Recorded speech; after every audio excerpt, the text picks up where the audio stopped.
রাধে রাধে বন্ধুরা, শুভ বিজয়ের প্রীতি ও শুভেচ্ছা জানাই সকল বন্ধুদের। ভালো থাকুন, সুস্থ থাকুন। গতকাল লক্ষ্মী পুজোরও শুভেচ্ছা জানাই সকল বন্ধুদের। আমি আজ বানিয়েছি, আজ বলাটা ভুল হবে, এটা আমি বানিয়েছিলাম মানে ষষ্ঠীর দিন বানিয়েছিলাম ভিডিওটা। পুজোতে একটু ব্যস্ত থাকার কারণে আমি ভিডিওটা ছাড়তে দেরি হয়ে গেল কয়েকদিন।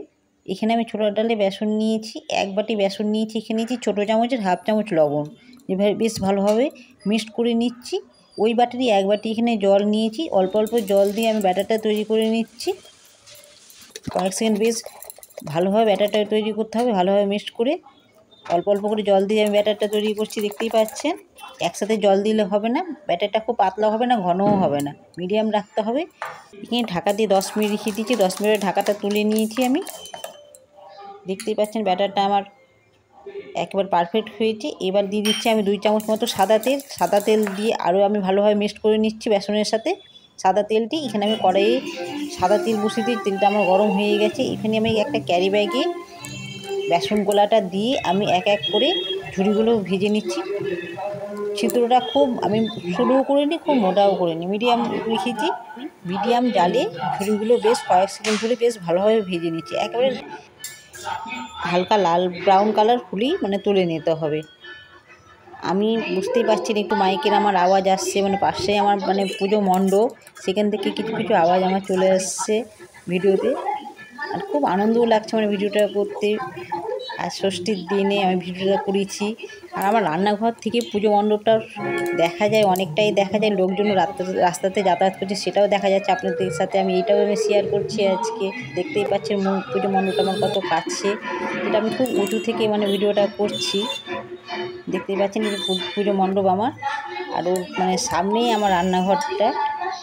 আমি মানে রাস্তায় লোকজন যাতায়াত করছে দেখছি, আর ঝুড়িগুলো বেশ ভালোভাবে ভেজে নিচ্ছি। ঝুড়িগুলো ভাজা হয়ে গেছে অনেকটাই, আরও আমরা কিছু ঝুড়ি ভাজছি। এখানে আমি বেসন নিয়েছিলাম 200 গ্রাম বেসন নিয়েছি।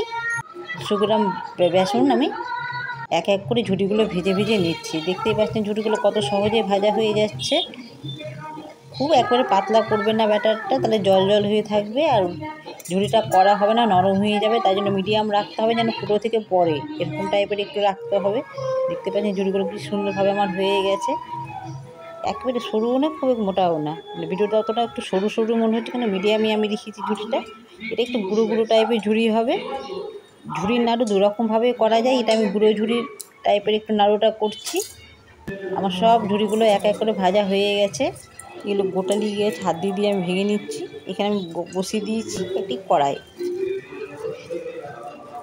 আর নিয়েছি এখানে গুড়। এটা আমি গলা গুড়টা নিয়েছি। গলা গুড়ে এই নাড়ুটা করা যায় ভালো, মানে গোটা শক্ত গুড়ে কিন্তু ভালো হবে না। এখানে আমি গুড় নিয়েছি 100 গ্রাম মতো। আমি গুড় দিয়েছি, যে সামান্য জল দিয়ে আমি গুড়টি জাল দিয়ে নিচ্ছি। বেশি একটু সময় নিয়ে জাল দিতে হবে, কম করে তো আমার 10-15 মিনিট লাগবে জাল দিতে।